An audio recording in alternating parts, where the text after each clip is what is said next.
Dato y relato. Una cosa es ficción y otra, realidad. Nuestro invitado de hoy nació el 11 de agosto de 1956. Economista de profesión, militó en política en filas del Partido Colorado, alcanzando una banca en el Senado y siendo candidato a la vicepresidencia de la República en la fórmula encabezada por Jorge Pacheco Areco. Además fue ministro de Industria y presidente de ANCAP.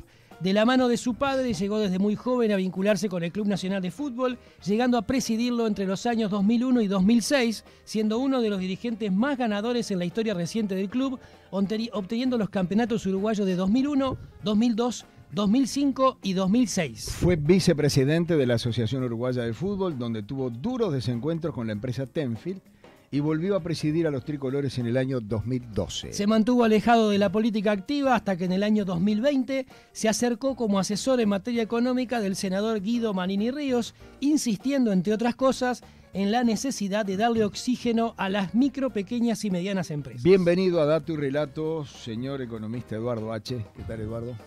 Buenas tardes, ¿cómo les va? Bienvenido. ¿De qué tema te gusta hablar más? ¿Política, economía, fútbol? ¿De ANCAP? El silencio, combustibles. dicen que el silencio es salud. Dicen. Y que por eso se mantuvo callado tanto tiempo. Bueno, creo que... No, a mí lo que ustedes quieran, la verdad, digo, de la vida. ¿Por qué tan alejado de la política tanto tiempo? En serio, más allá de la... No, la vida te da sorpresas. Digo, yo la política la mamé con mi padre, mi papá fue diputado. Quiero hacer una precisión por las dudas, porque había una discusión que he visto con todos los temas de los títulos. Yo fui senador suplente, o sea, por las dudas, porque mañana no quiero que algún día me digan que me adjudico un título que no tengo. No, título. No, por las dudas, Está digo. bien. Pero, como todo joven que nació en los 56 y la época de los 70 y 80 era muy convulsionada en el país con todo el tema del cambio de pérdida de democracia, la recuperación de la misma, la recuperación del país. Digo, siempre me gustó la política, siempre me gustó. Creo que acá en el Uruguay política y fútbol es parte de nuestro ser. Sí creo que son dos temas distintos, digo, porque yo que viví los dos, así como el fútbol une, o sea, ¿qué quiero decir? Cuando la diferencia entre Nacional y Peñarol, por ejemplo, te sirve para romper barreras, te sirve para... No fui yo, ¿eh? No, pero en el buen sentido. Yo tenía un portero que yo estacionaba a 3 cuadras de casa, y el tipo ganaba Peñarol y me estaba esperando. Y si no pasaba, me marcaba los días que yo no pasaba. Entonces... rompe toda barrera social, o sea, el fútbol une. Sí, es verdad. Y la política, lamentablemente, a veces las concepciones ideológicas separan. Entonces, a mí, como todo, me tocó estudié, me fui a estudiar afuera, volví, tuve una participación política y bueno, después... ¿Pero qué te gusta más? ¿La AUF o el Poder Ejecutivo o el Parlamento? Yo creo que hoy, si te tengo que decir la verdad, estoy disfrutando de esta etapa de mi vida. Tengo 66 años, creo que vivimos en un país fuera de serie. Y estoy disfrutando la edad que tengo y lo que me queda por delante, tratando de complicarme lo menos posible la vida. O sea, disfruto lo que hice, la vida me llevó por derroteros que nunca me imaginé que iba a ir ni pasar. Digo, estuve de industria frigorífica, pasando por la banca, pasando por, manejar ANCAP, ser ministro, presidente de un club de fútbol. Hoy en día tengo el orgullo de trabajar con Manuel Antelo en Caruán y en Santa Rosa, o sea, soy amigo de él de toda la vida. O sea que, si vos me preguntás a mí, digo, yo estudié, me ayudó a tener un esquema de cómo ver las cosas, pero después la vida... te vas llevando por derroteros que nunca te imaginás. Y bueno, no me puedo quejar de la vida que tuve, soy un agradecido a Dios y a mi familia y a mi país. Voy a dejar, le voy a decir a mi amigo acá que dejemos para el final el tema del fútbol. Pero ¿por qué nunca más candidato a presidente nacional? Y yo creo porque eso no es fútbol, ¿no? Esto es política del fútbol. No, pero son concepciones también, digo, yo creo que... O mucho rompedero de cabeza. Cada cargo tiene su responsabilidad. O sea, yo cuando me dediqué a presidente nacional, yo tenía 40 años. Dediqué todo mi ser. Claro. todo mi intelecto. Las 24 horas del muy, día. O sea, tú tienes que estar, o sea, no son cargos para... Entonces, y si uno quiere una institución, o sea, yo siempre sostuve, en Nacional pasaba, y a veces muchos, o soy presidente o no soy nada. Yo siempre tuve el mismo planteo. Para mí, cuando arranco en Nacional, me acuerdo ya con Don Dante Yoko, la fórmula le iba a ser Yoko conmigo. Y después se complicó, y me acuerdo que con todo derecho Magurno entendía que tenía más credenciales y tenía que ser él. Yo le dije, Dante, póngalo a él, haga la fórmula con él. Conmigo, olvídese, yo siendo suplente del 11avo, porque hay 11 dirigentes, a mí, para ayudar a Nacional, no necesito estar en un puesto.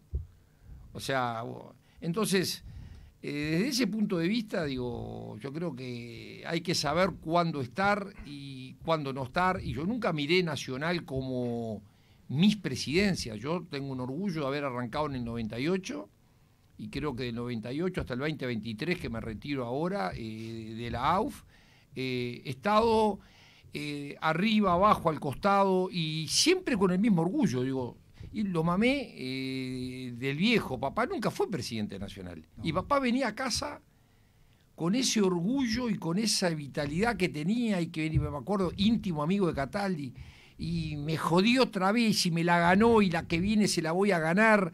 Entonces, y papá no fue presidente, y yo veía que papá no le importaba dónde estaba para pelear por Nacional. Entonces, a esta altura de la vida, los egos, las vanidades, que todas las tenemos, digo, decir que no las tenemos es mentira, creo que hay que saberlas administrar, digo, como me dijo una vez alguien, la política y la vida es una hoguera de vanidades, hay que administrar la propia, es muy difícil, la ajena es imposible. Claro. Entonces, yo hoy volver a Nacional, yo la mejor manera que tengo de colaborar con Nacional es que venga una camada nueva de dirigentes y apuntalarlos. Si mañana me precisan para algo, estoy. Uh-huh. Y en Nacional saben que si llegan a tener algún problema, digo, uno siempre está. Digo, ¿están cuidados? Sí, muy bien cuidados, porque nuestra tarea es cuidar a todos. El problema es que hay un dicho muy interesante afuera, que es el panzón piensa que todos son de su condición, ¿no? Entonces, de repente otros, en el lugar que uno está, ayudarían solo a su equipo. Yo, mi tarea es, estando en el Consejo de Neutrales, es ayudar a todos. Entonces, y creo que por suerte están todos muy bien cuidados, más allá de que los amigos no precisan explicaciones y los enemigos no se las creen, así que claro, déjalo por acá. ¿Y cómo es y cuál es su rol ahora en Cabildo? Usted había dejado la política activa después que estuvo con Jorge Pacheco Areco y ahora últimamente empezó a vincularse con el senador Manini. Yo soy un economista que tuve la suerte que mi país surgido de la universidad pública, con mucho orgullo.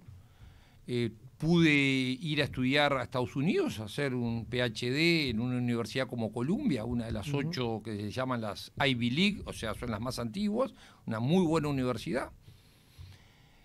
Mi pasión siempre fue la economía y bueno, hoy en día, y acá mezclo los dos temas, un gran amigo del fútbol, el compañero de Rodolfo Riani, un día me dijo, quiero que conozcas a Guido Manini Ríos. Y dije, mirá, yo lo quiero conocer, digo, lo veía una persona que estaba apareciendo, y fue divertido porque la primera reunión, digo, él me quiere conocer, él pensaría lo mismo, y la verdad que los primeros 3-4 minutos era de un silencio sepulcral la conversación, digo, dije, bueno, ¿cómo rompo este silencio?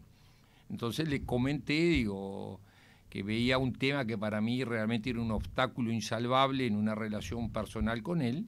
Entonces me miró medio sorprendido y le dije, bueno, usted es el único Manini de Peñarol. Uh-huh. Sí, ¿no? Lo dijo acá además. Sí. Entonces, y ahí la verdad le saqué una sonrisa y a partir de ahí hemos hecho una excelente relación. Me siento muy orgulloso, primero como profesional, de poder volcar mis puntos de vista a alguien que está en la política del país. O sea, si mañana me pregunta alguien más, también lo haría. Uh-huh. Digo, pero con él la verdad que hemos hecho una excelente relación y tengo la suerte de que planteos que hago, digo, algunos los toma y otros no. Digo, y hemos hecho una relación de mucha confianza, que es la que ha cristalizado hasta el momento, ¿no? ¿Cómo ve el tema de la propuesta de Cabildo Abierto en cuanto a la reestructuración de las deudas de las personas físicas? Me imagino que en algún momento, estando usted tan cercano, le habrán comentado o habrá surgido en alguna reunión, estamos atrás de esto. ¿Usted cómo lo ve desde el punto de vista económico eso? No, yo lo creo que es una señal bien clara de un tema mucho más profundo. Para mí Uruguay es uno de los mejores, o sea, es un paraíso vivir acá. Sí creo que, o sea, vengo de una familia que nunca perteneció ni a la élite política, ni económica, ni social de este país. Una familia donde podía venir un inmigrante con esfuerzo y con sacrificio, te hacías un porvenir para ti y para tu familia, con esfuerzo, con trabajo. Y creo que hoy en día, cuando uno hace una mirada del Uruguay, es un país que se está partiendo. Yo creo que hay una mitad que realmente vivir en el Uruguay, pongo un ejemplo, no en vano toda una cantidad de gente en la región viene a buscar la institucionalidad de este país. O sea, no se instala la florinata de la Argentina o de Brasil o de Chile a vivir en el Uruguay si este país no diera garantías y no diera seguridades. Y eso es lo que está pasando. También tenemos que ser conscientes de que hoy estamos un país que se nos ha ido de las manos el costo país, la ineficiencia país, y aquellos que pueden absorberla viven como reyes acá vivimos muy bien, pero hay otros que no. Entonces, si cuando tú entras a hacer los números y tú ves que en este país hay el mínimo no imponible para pagar el IRPF, son en bruto 39.000 pesos y en neto son 31, y hay casi 1 millón de personas que no llegan a cobrar 31.000 pesos mensuales y no pagan IRPF, y tú ves que hay 400.000 personas en el MIDES, y tú ves que hay 500 o 600.000 personas que están en el clearing. 1 millón. 1 millón, por eso, que es consecuencia. Ajá. Entonces, para responderte esta pregunta te digo, responde a esta realidad. Entonces, creo que tenemos que ser conscientes. Lo más cómodo y lo más fácil es decir, no, yo respeto los contratos, esto obedece a algo. Si alguien que empezó con una deuda de 10.000 pesos termina pagando 1 millón de pesos, y en este país de repente se pueden pagar intereses del 180 o 190%. Pero eso fue aprobado en algún momento por el Parlamento, por el Ministerio de Economía. Entendámoslo, o sea, ¿no? Pues yo creo que acá son visiones, Uruguay, vos podés decir, yo creo que muchas veces ese razonamiento que tú haces, y es válido, es el razonamiento de un país donde los mercados son perfectos y todo es competitivo. Y de repente no es así. No, de repente tú ves un sector financiero, que no es el único, donde hay un cierto oligopolio, donde tú ves un sector financiero que también se concentran en las principales actividades, los bancos, y empiezan a absorber las financieras. Entonces yo creo que hay una cantidad de temas a mirar y a atenuar. Entonces yo soy convencido que una cosa es dar una quita, que no se debería hacer, pero como político en este país no atender esa realidad, me parece que sería no tener la sensibilidad y no entender nuestro país. Y mirá que esto no es un tema ni de derecha ni de izquierda. No, por eso iba a preguntar, porque usted decía, ese razonamiento que vos estás haciendo responde a que el mercado es perfecto. Sin embargo, muchas de esas disposiciones se hicieron durante el gobierno del Frente Amplio, e incluso mientras gobernaba el Frente Amplio, esta realidad del 1 millón de personas en el clearing ya estaba. Se agudizó. ¿Y cómo se explica entonces que filosóficamente, ideológicamente, el Frente Amplio, que en teoría defiende los sectores más populares, cómo nunca le hincó el diente a eso? ¿Qué razón cree usted que hay? Mira, yo la verdad es que no te voy a mentir, que no me siento cómodo. Yo siempre tengo un dicho que cuando vos le pones nombre a las cosas, le pones límite a las cosas. Y creo que buena parte del problema de la política uruguaya es que nos vivimos pasando facturas. Este es un problema de todos, que empezó mucho antes del Frente y que el Frente no lo cambió y lo agudizó. Para ser sinceros, ¿no? Digo, porque cuando uno mira la realidad económica del Uruguay, y te pongo un ejemplo, digo, acá hemos visto la reforma tributaria como una reforma, nos la vendieron como la reforma modelo. Bueno, esa reforma tributaria, para que tengas una idea, en España, el mínimo no imponible del impuesto a la renta es 1.800 euros. Acá es menos $1.000. Entonces acá dicen, no, hay... los que no pagan, lo pensamos el impuesto de una manera para que una cantidad de gente no pague. No paga porque gana poco. Claro. No porque hay deducciones. Entonces, esta realidad de concentrar, esta realidad de que es un país no abierto, o sea, con la necesidad de financiar el Estado, fuimos agregando impuestos, fuimos agregando gastos, vamos a ver una dinámica. Hay que dar respuesta a la sensibilidad social, sin duda. Entonces, vamos a gastar. ¿Quién puede discutir el gasto social? Nadie, pero ¿cómo se financia? Entonces empezamos a poner impuestos. Y algunos impuestos no tienen efectos nocivos y otros tienen efectos muy nocivos. Y son impuestos regresivos. Voy a poner un ejemplo, el IRPF. En este país, entre IRPF e IAS, son arriba de 2.000 millones de dólares al año. Que es un impuesto al trabajo, vamos a decir las cosas por su nombre, no es un impuesto a la renta donde tú de repente sos una familia nueva, te casaste o tenés tu pareja, voy a alquilar un apartamento o quiero comprar un apartamento y la cuota la descuento, la educación lo descuento, la salud lo descuento. No, eso no existe en el Uruguay. Es todo un impuesto al trabajo. A los ingresos. Bueno, entonces... Antes se llamaba IRP. Exactamente. Entonces, ¿quién paga eso? Si tú sumás, esto fue en el 2007, van 15 años, ponele de promedio 2.000 millones de dólares al año, estamos hablando de 30.000 millones de dólares que tuvimos que sacarle a quienes trabajan, a esa clase media, a los pequeños y medianos empresarios, que dicho sea de paso, a una pequeña empresa está demostrado, paga más la chica que la grande. Porque después, ¿qué pasa? Tú como país necesito inversión. Entonces, con esto te voy a ese país que yo veo que se está dividiendo. Y mira que yo trabajo en una empresa grande. Entonces, vienen los inversores. Ese inversor dice, yo para invertir te pido exonerame esto, zona franca, y empezamos a nombrar. Entonces, ¿qué se ha hecho en Uruguay? Un país de grandes inversiones concentradas y un país donde a la clase media, al trabajador, al monotributista, al que yo llamo, es como cazar en un zoológico. Le da la espalda.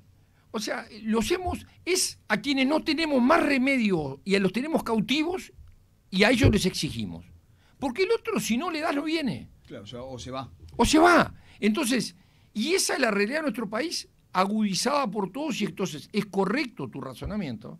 El Frente, que supuestamente, mirá que muchos amigos míos me dicen que mi mensaje es de izquierda, ¿no? Para mí no es ni de izquierda ni de derecha. Lo que no puede venir a decir al Frente que se preocupa de los que menos tienen, cuando sus políticas a lo largo de 15 años concentraron más que nunca, y te puedo hablar del sector que tú quieras, y generaron este problema, agudizaron este problema. Entonces, ¿qué pasa? A veces hablar de estos temas pareciera en el Uruguay que molesta.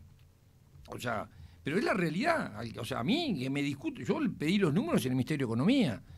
Digo, de repente, como venía el fútbol y hacía 20 años que no me dedicaba a la profesión, empecé a mirar el tema y cuando vos... O sea, ¿quién puede discutir que el Uruguay como país chico tiene que ser un país abierto? Nadie. Que si no exportás no creces. Bueno. Sí, está claro, ¿Qué terminamos haciendo? Cerrándolo más que nunca para poder recaudar. Entonces vos cada uno, yo te pongo un ejemplo, vos vas a importar. Yo importo como empresa grande, soy gran contribuyente, pago 100. Uno que va a importar y que no es gran contribuyente, le ponen para el cálculo 150. ¿Por qué? Y tú, alguien que quiera hacer un negocito, vamos a ver, entonces, no solo el Mercosur es de las regiones más cerradas del mundo, sino que el Uruguay como país es un país que tiene regulaciones que traban, o sea, hay fronteras internas. Vos para lograr la bromatología tenés que pasar por... El que produce en Salto no puede vender en 33. Entonces, ¿es verdad lo de los Maya Oro, Eduardo?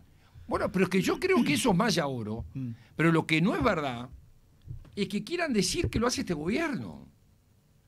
Lo que este país, por eso no quiero ponerle nombre, pero no, o sea, porque le va a molestar, pero yo lo he dicho, las políticas de los últimos 15 años concentraron, fomentaron más que nunca los Maya Oro. O sea, acá vinieron empresas que vinieron a este país y te pedían, no que arreglame el tema sindical. Sí, sí. Bueno, lo que pidió PM, por ejemplo. Bueno, pero entonces... Lo que pidió PM.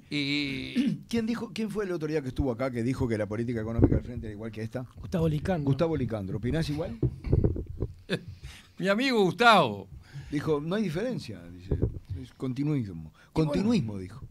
Yo creo que hay una cantidad de temas que... Primero, el Uruguay para hacer reformas estructurales es más fácil hablar ¿qué hacer? Y voy a poner un ejemplo. La principal reforma estructural que hubo en el país fue el Mercosur, de los pocos temas que votamos entre todos, ¿no? Y creo que este gobierno sin duda está manejando mucho mejor, o sea, la necesidad de ser austero, las cuentas públicas, pero yo lo digo en un reportaje que salió ayer en Búsqueda, yo soy un convencido, tengo que de repente ser más cuidadoso, porque lo dice Gustavo, no pasa nada, lo digo yo, y no dicen H, Cabildo sale a decir tal cosa, pero que si tú lees en detenimiento el reportaje de ayer, digo, yo precisamente soy un convencido que si no atacamos todos estos temas, el Uruguay hace 50 años que crecemos en promedio al 2%. Totalmente insuficiente. Si tú mirás los últimos 10 años del Uruguay, casi no crecimos. O sea, lo que te muestra que el país viene en una leve pendiente, donde cada vez que tenés un viento de cola nos va bárbaro. O sea, los primeros años del Frente Amplio, desde el 2007 hasta el 2012, 13, fue espectacular. Después para ahí, estancamiento total. Entonces, siempre dependemos de si desde afuera nos da un empujoncito. Claro. Digo, pues entonces, estructuralmente, y a mí lo que soy un convencido es que este país, con nada, puede crecer al doble. Y soluciona todos los problemas. Pero ¿qué pasa? Vas a tener que atacar una cantidad de temas y pisar una cantidad de gallos que ni te cuento. Entonces, es mucho más fácil, estando yo acá, vengo a hablar sin responsabilidad alguna, que estar sentado haciendo las cosas. Pero yo soy un convencido que el Uruguay, si no hay una cantidad de áreas que nosotros... Decís también en el reportaje de Búsqueda que hay, o que aparece, una especie de tercera concepción de un país. Los colorados de un lado con los blancos, del otro lado el frente, y que Cabildo aparece como una tercera vía. Sobre todo porque hay cosas que a este gobierno se las ha trancado, o le ha puesto el pie en el freno. Yo creo que es una interpretación, digo, yo tengo una visión distinta, o sea, esto, si tú lees el reportaje de Búsqueda, o sea, yo como economista tengo una interpretación distinta de cómo se analiza y se ve la realidad económica nuestra. Esto, de repente a mí me dicen que soy un negativo por decir esto. Yo al revés, yo soy un convencido que Uruguay es un país que es un paraíso y que haciendo pequeños retoques vivimos los viejos y los jóvenes espectaculares en este país. El tema es que vos para cambiar tenés que lograr que una masa crítica... ¿Cuál es? O sea, los cambios se dan cuando hay más gente que quiere cambiar que no quiere cambiar. Claro. La realidad es como somos un país de una etario, o sea, hablamos todos los cambios, pero nadie quiere que empiece en el bolsillo de uno. Mira, yo te conté una anécdota que está relacionada con este tema que acaba de pasar la Seguridad Social, que va directo a ese tema. Yo fui a estudiar, volví, tenía 20 y pocos años, 30 años, y me hace un reportaje Never Araujo. Tema reforma de la Seguridad Social allá por los 90. Claro. Di una explicación espectacular, activo, pasivo, todo, las relaciones, una cosa espectacular. Llego a casa. El viejo me agarra, papá, me dice, tú, Eduardo, te felicito, la verdad que claro, concreto, pero te pongo un consejo, mi bolsillo no me lo toques. La, la. Entonces, esto es lo que todos sabemos. ¿Quién no sabe que tenemos que hacer que la seguridad social es insostenible? ¿Quién no sabe que cada día vivimos más años? Todos. ¿Quién no sabe que en Occidente hay hoy más de 1/3 de los niños que nacen en Occidente van a vivir más de 100 años? Todos sabemos que hay que hacerlo. Pero ¿qué pasa? Que lo haga el otro. Claro. Ponen una cantidad de argumentos espectaculares pero entonces, ayer escuchaba un discurso que dio Mujica sobre este tema, increíble. Él decía, pero hay una realidad, nosotros los viejos, digo, entonces, creo que tenemos entonces que...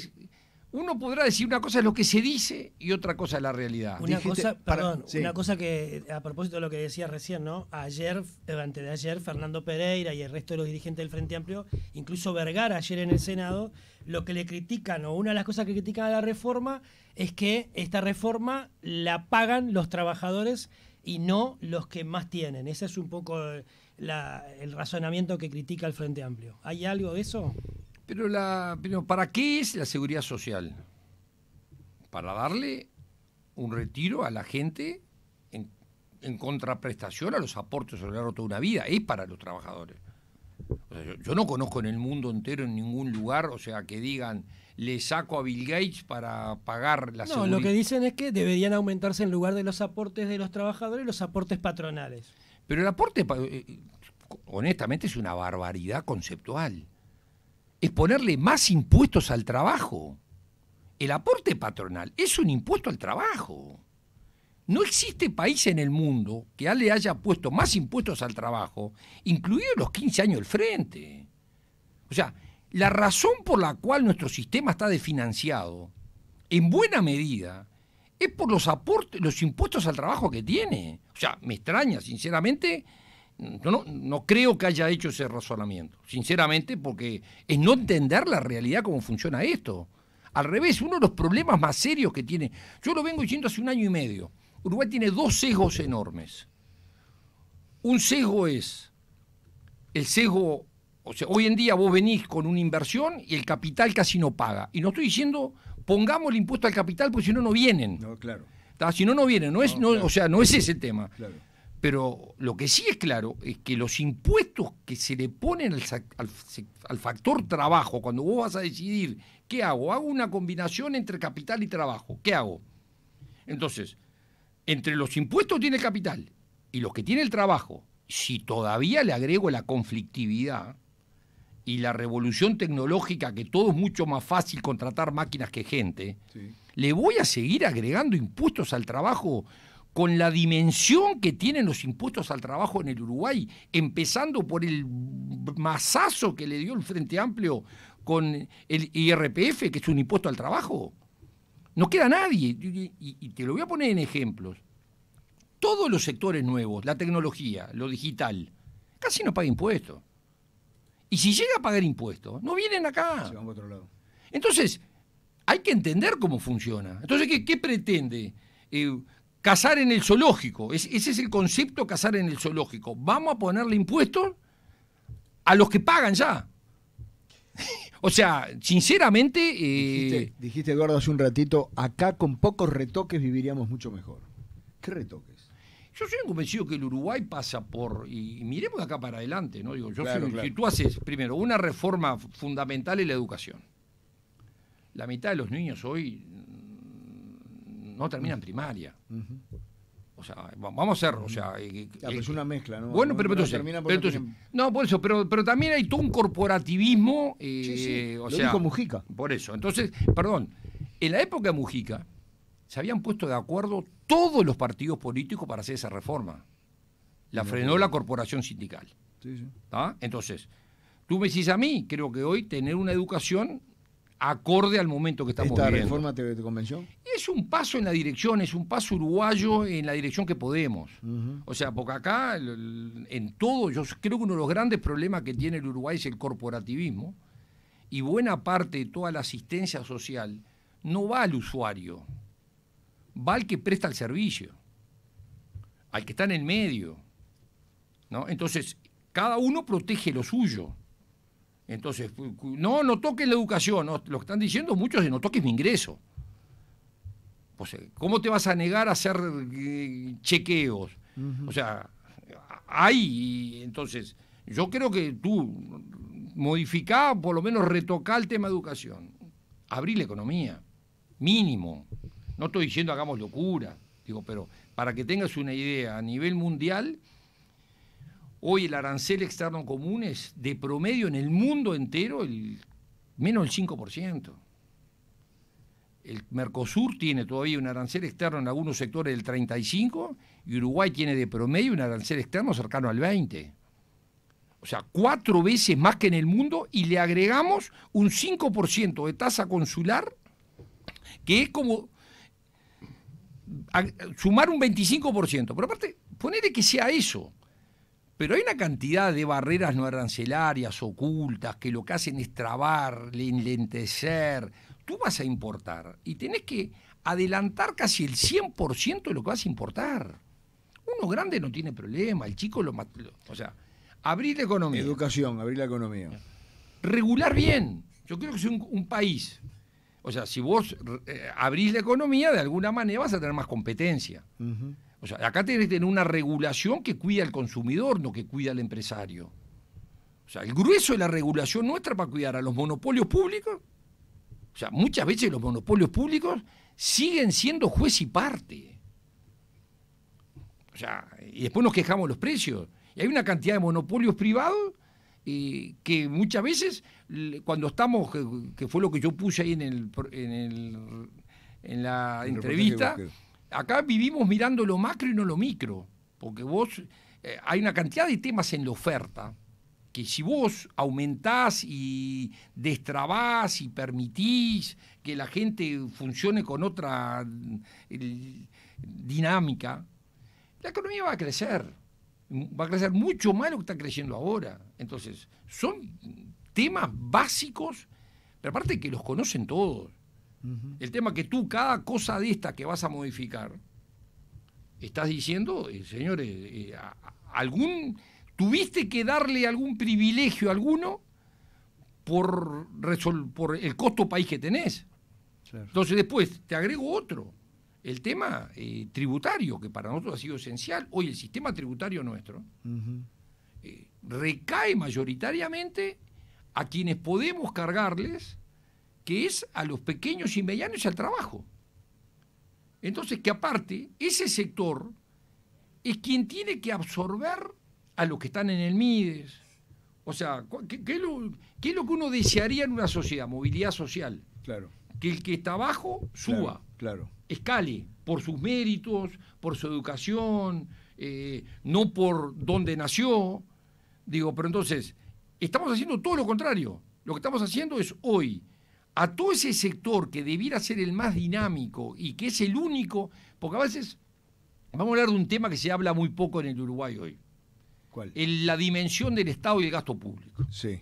Yo tengo claro, vos empezás a comparar las intendencias, los funcionarios. Hay intendencias al interior que tienen casi los mismos funcionarios que Nueva York. Pero ¿qué pasa? ¿Por qué el Estado hoy tiene que dar trabajo? Estamos viendo en los planes sociales. Porque esto. No tiene la actividad Porque privada. la economía no tiene el dinamismo que debe tener. Entonces, mientras vos no liberes eso, o sea, esto tampoco no es un tema que se hace de hoy para mañana. No, claro. Pero ¿qué pasa? Y si no hay un consenso político, es decir, señores, vamos a destrabar acá, esto no, te va a llevar un tiempo hacerlo. Entonces, pero que todos sabemos lo que hay que hacer y que si no empezás, eso nosotros lo va, y entonces nosotros ahí ¿cuál era nuestro planteo? Porque cuando decíamos esto, nos decían, no, pero no hay plata. Y nuestra respuesta fue, ¿pero cómo que no hay plata? Mirá el gasto tributario. ¿Qué es el gasto tributario? Las exoneraciones tributarias que se hacen en el Uruguay. Entonces, como vos matás a impuestos y tenés un sistema muy costoso, al que viene a invertir lo tenés que ayudar. Entonces, cuando entrás a mirar las ayudas que damos, y mientras en el mundo entero son un 3% del PBI, acá son el 6%. El tema es que si no los ayudás no vienen. Bueno, pues entonces, pero ahí va, Pero pero entonces... pero no recaudás por los que no, por pero los entonces- que eso, y no recaudás por los que Pero no tienen. ¿cuál es ¿Cómo mi... recaudás? Entonces a lo que voy es, yo Sí. no digo dinamitemos el sistema, pero se puede corregir. Ajá. Se puede. Hay una parte que perfectamente se puede corregir y ese dinero no lo destines a gastar, destináselo a aflojarle la cincha a los que hoy... Ustedes tienen este programa, estoy seguro que pagan IRPF, ¿no? Sí, claro. O entonces, ustedes saben más que nadie lo que es esto. Yo Pasar, pagué IRPF toda la vida. pasar una Yo escala pagué- de una a otra, cuando vos pasás una escala de una a otra, se te queda el Estado con más del 50%. Pero perdón, Bueno, ya pagaba- perdón, hay gente que no hace horas extra de repente. Y bueno, pero entonces- porque no quiere, porque no le sirve. Pero entonces, ¿es lógico que en un país tengamos un sistema que genere estos incentivos? ¿O para ¿sabés hacerlo? qué? ¿O desincentivos? Pero vos te acordás quién puso el IRP, Eduardo. No fue el Frente Amplio. Y el IRP era el impuesto a las retribuciones personales. Ya tenía nombre y apellido directo. Y era porque el Estado necesitaba dinero. Bueno, pues entonces... o sea, Y era un impuesto a los pero sueldos. tú viste que... Igual que el o sea, IRPF. tú viste cuando tú me preguntaste por el Frente Amplio, yo te dije, yo no No, pongo está nombres. bien. Pero Entonces, digo- este es un tema país, este fue un país. Pero y el Vamos, país lo puede pero- arreglar, eso bueno, es lo que pero es que pregunto. debemos arreglar. Porque, ¿qué pasa? A veces uno no mira en contexto. El Uruguay, hasta el año 1910, era uno de los 10 países más ricos del mundo. Ujú. Hasta 1960, 1970, era uno de los 20 países más ricos del mundo. Por eso la gente venía acá.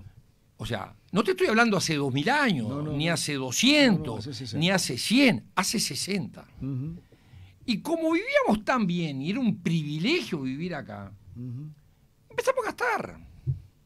Entonces eso fue una dinámica, por eso digo de todo, porque yo no le pongo nombre, pero entonces todo este sentido justo y solidario que tenemos en el Uruguay, tenés que saber cómo se financia. Entonces, ese país que fue el de los 10 más ricos del mundo, de los 20 países más ricos del mundo, un día, ¿por qué hubo un quiebre institucional acá?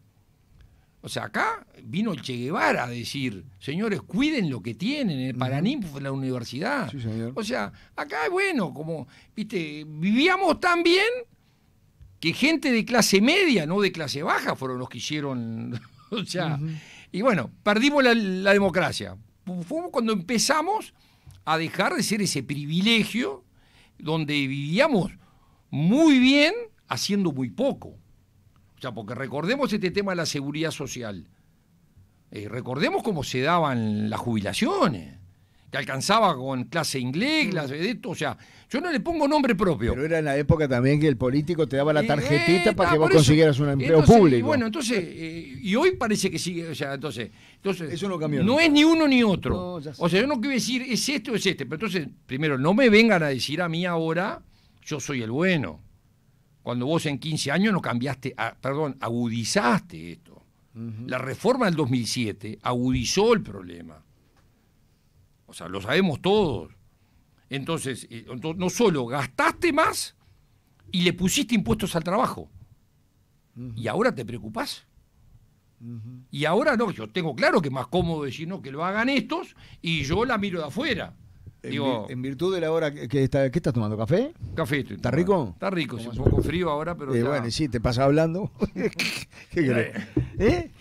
Venía a no hablar, ¿viste? Venía Seguro, venía a escuchar. Uno se apasiona. Está bien. Eduardo, tenemos dos cosas todavía con usted. Una, un juego que vamos a hacer ahora, que tenemos por acá, Eso es lo más difícil. la caja negra. Oh, Pero por otro la caja lado, Pandora. aquel chico que está allá sentadito, que se llama Mateo, viene a participar, es el primer participante de un concurso que empezamos hoy para elegir el periodista deportivo de este programa, que va a tener entre 18 y 24 años y que va a venir uno diferente cada viernes hasta que, puntuado por periodistas deportivos, uno de ellos se va a quedar acá. Entonces, antes de irnos, lo que le vamos a pedir a Mateo, que se supone, no lo conocemos nosotros, acaba de llegar. Sí, nada. Acaba de llegar, se postuló, mandó un currículum. Quisiera y saber de acá qué cuadro está. es Mateo, lo primero. Y acá está. Mateo, ¿de qué cuadro sos? No, es periodista deportivo. No, lo primero, que- puedo. claro, No, sí, no, sí, se sí, supone primer que error, va a no decir sé. Boston No, River. no tiene que decir Basañe. Claro. ¿De qué cuadro es? ¿Podés decir de qué cuadro sos? Sí. A ver, De Nacional. de Nacional. Bueno, Es el mejor de eh, todo. Mariana. Es el mejor. Mariana, Ya está. en los requisitos no Ya está, está, que no puede ya haber está. esa gente acá. Bueno, Mateo, antes que termine la entrevista y antes de que él empiece a hacer su columna deportiva acá, te está pensando una pregunta para hacer. Pero antes de todo eso y antes del Sí. juego, ¿qué es eso de que estamos cuidados? ¿Qué clima extraño hay en el fútbol?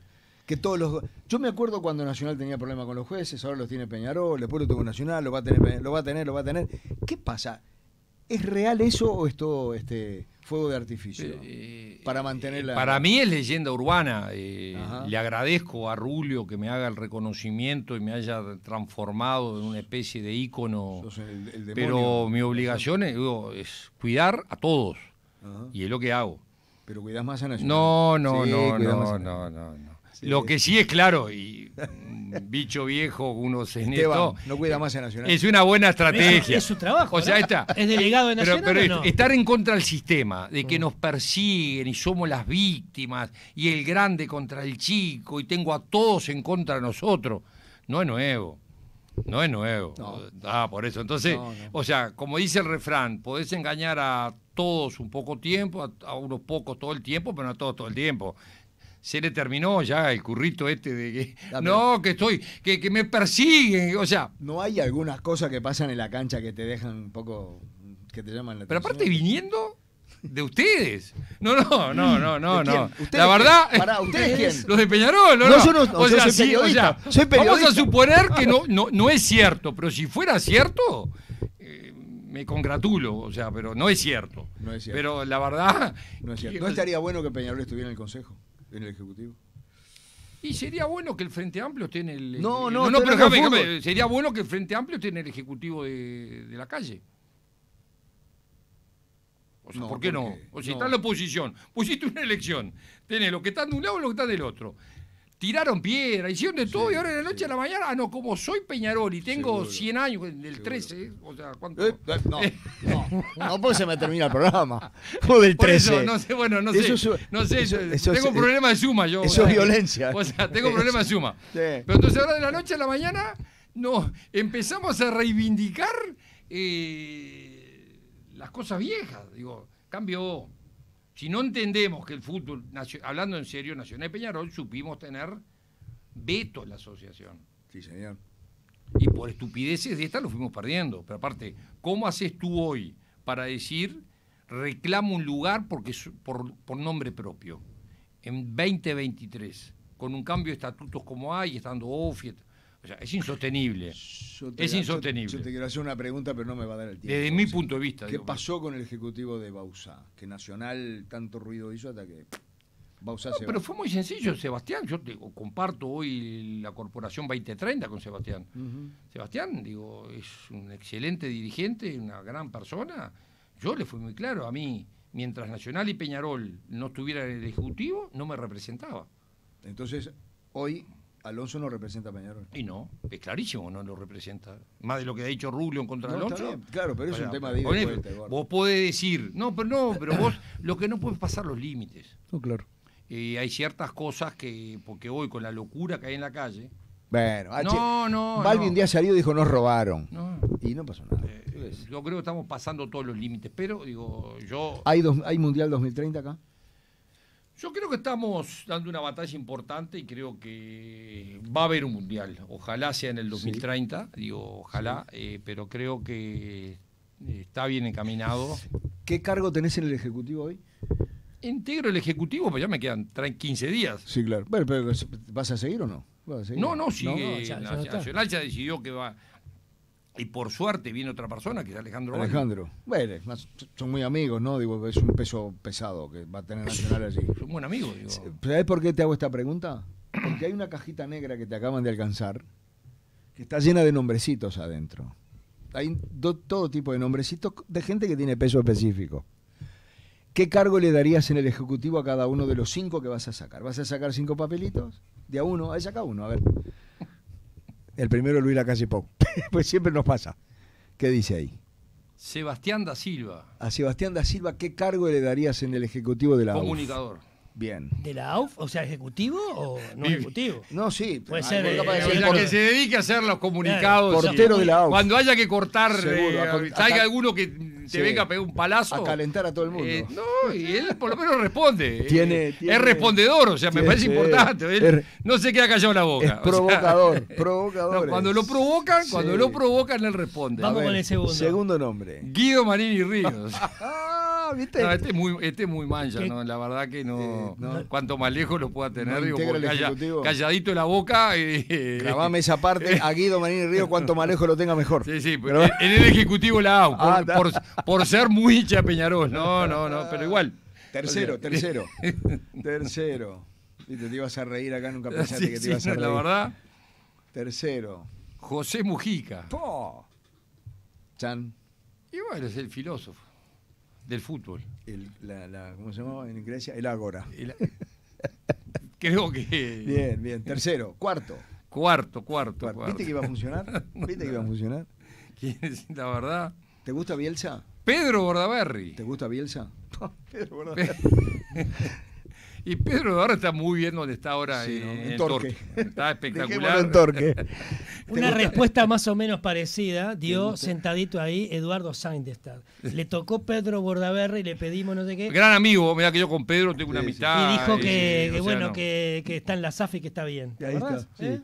Sí. ¿Te gusta? ¿Qué le pregunté yo? Que dije si te gusta. Si le Si te gustaba gustaba Bielsa. Bielsa. ¿Te Me gusta Bielsa, sí, me Sí. gusta. ¿Va a haber un nuevo proceso con Bielsa? ¿O te reís y me está diciendo cosas que no querés No, decir? estoy viendo que salió Fernando Pereira. ¿Y eso qué? Y bueno, lo puedo Bolero poner de la en selección. lo puedo poner en el puesto de Matías Pérez, el encargado de la mutual y del Ahí está. sindicalismo, Los o sea, laburadores. de los Los que trabajadores. laburan, los que laburan. ¿Qué? O sea, creo que... Está bien, está bien, Ah. está bien. Bueno, fue el quinto. ¿Te parece que Bielsa puede hacer un proceso parecido al de Tavares? Yo creo que cada uno es distinto. Yo creo que hoy Bielsa lo que le da a Uruguay es que, así como tuvimos una generación de 3 o 4 jugadores que eran, en el mundo entero nos conocían por Forlán, nos conocían por Suárez, nos conocían por Cavani, o Sí. sea, hoy en día hay una generación nueva de transición y creo que hoy, sin duda, Bielsa pone a la selección uruguaya en un relieve. Bien. Lo ¿Sabes estamos... cuándo viene? Y creo que debiera terminarse, faltan detallecitos en el contrato, pero No sabe cuándo viene todavía. y ya está trabajando. ¿Ah, O sí? sea, Bielsa ya está trabajando aún sin tener el contrato firmado. Mira. Bien. Bueno, el señor que está acá, que lo hicimos, esto no estaba previsto, o sea, pobre lo estamos matando porque él viene a participar. ¿Cómo lo está matando? Si entiendo... Lo estamos matando porque la idea era que él viniera después de que usted fuera. Arrimate, Él se llama Mateo Jiménez, bienvenido Mateo. No, muchas gracias. 19 años tiene. Pará. Sí. No puedo decir que soy hincha nacional si quieres ser periodista deportivo y esto va en serio. Sí, es una profesión donde necesitamos mucho Lo más estoy- periodistas lo estoy nacionales, matando. porque la gran mayoría son todos manchas. Ah, Sí. que- Y después te dicen que son de La Boston prensa River. blanca, y de la sí, prensa sí, blanca. sí. No conocés la prensa blanca. No, y la gran diferencia es, yo se lo reconozco. El de Peñarol dice que de Peñarol sin ningún prurito. Y de Nacional Y la lo dibuja. nuestro empieza, Lo que critican ni, todo. que no, que yo, que déjame ver, que soy Eso por lo que dijo el viejo Damián en día. Ah. De Peñarol hablamos los de Peñarol y también todos los demás. Bueno, Mateo tiene Siglo pasado, puede 19 ser. años, es Siglo. estudiante, ¿Cuánto tiene? 19 años. Estudiante de la carrera de licenciatura en comunicación en la UDELAR.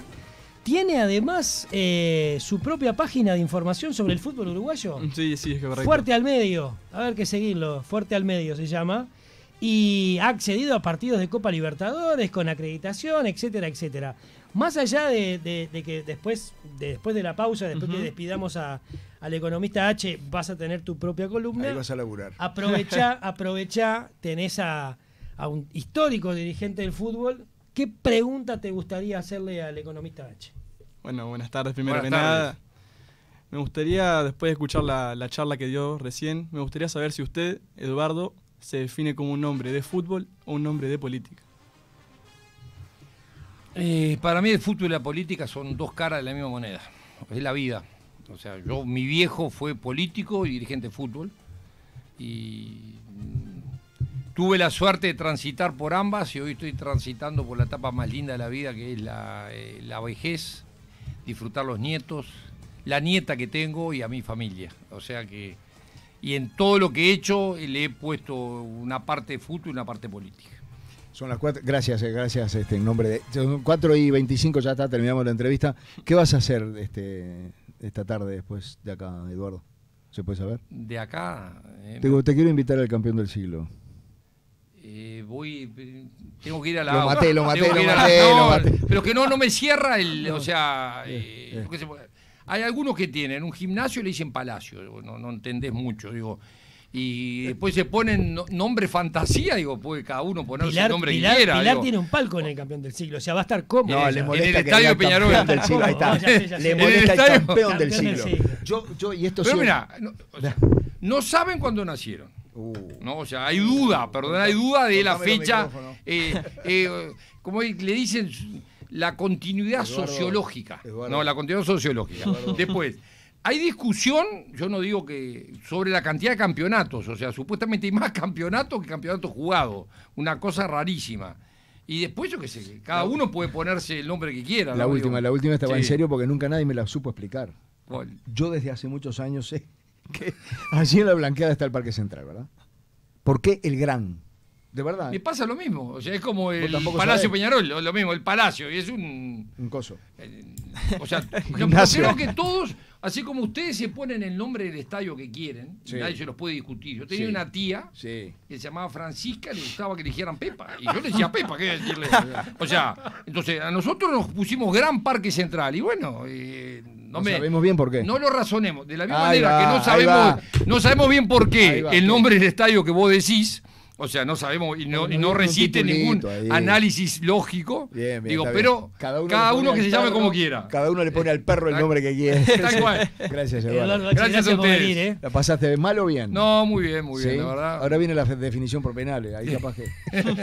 Bueno, vamos a la pausa y a la vuelta a la pausa, Mateo va a estar sentadito ahí donde está el economista H, haciendo la primera columna de fútbol de este concurso Buscando Periodista Deportivo, Dato y Relato. Dato y relato. La realidad no es el mundo que te presentan.